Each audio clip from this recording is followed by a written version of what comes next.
Hey everybody, it's Ryan. Welcome back to yet another episode of Monster Hunters. Now you may be able to see the fabled Rhino PT419H right behind me. I like to call it the Great Arachnid. Now this beast's primary source of food is what is known as the windrow. This monster is capable of not eating just one, but two windrows at one time.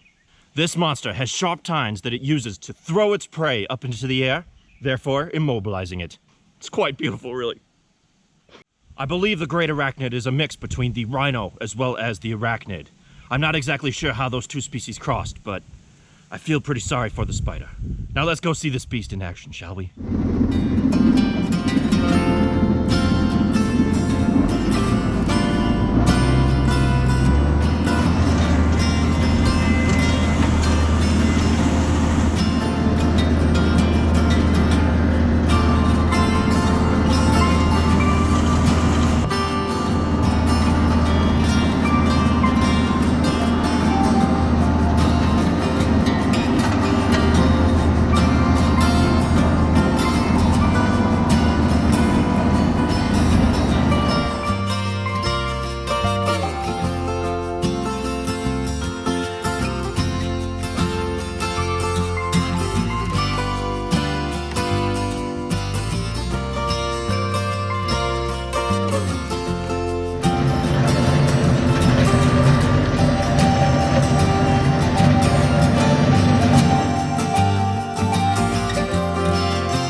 Unfortunately, the oats is a little bit too light for me to go ahead and ted because of that.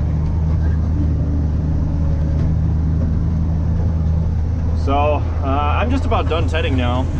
Travis went ahead and cut all of our hay that we have up.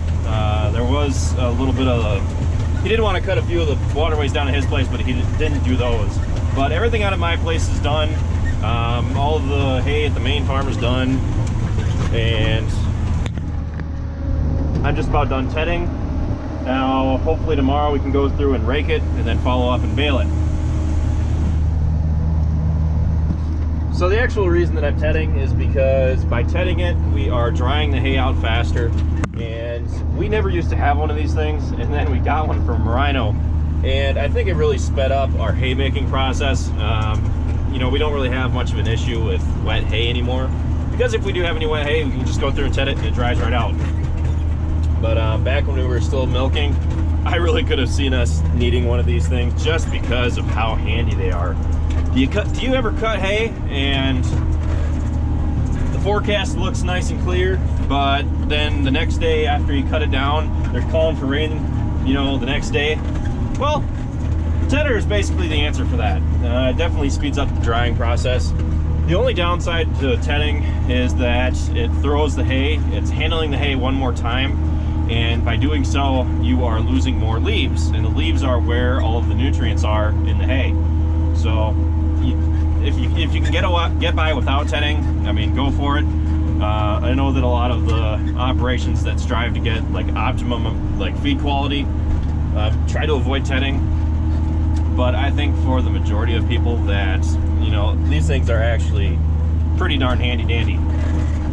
So I'm doing my last pass here now, just kind of doing a few of the spots that I missed. Then I'm gonna head back to the farm and we're gonna be raking. So be sure to watch out for our next video. We're getting ready to start making our hay, and after that we're basically gonna be tidying up and getting ready for the farm day. Other than a few smaller projects that we got coming up. Be sure to like, comment, and subscribe. Be sure to check us out on Facebook, Instagram, Twitter, and Snapchat, all how farms work. And I'll see you next time.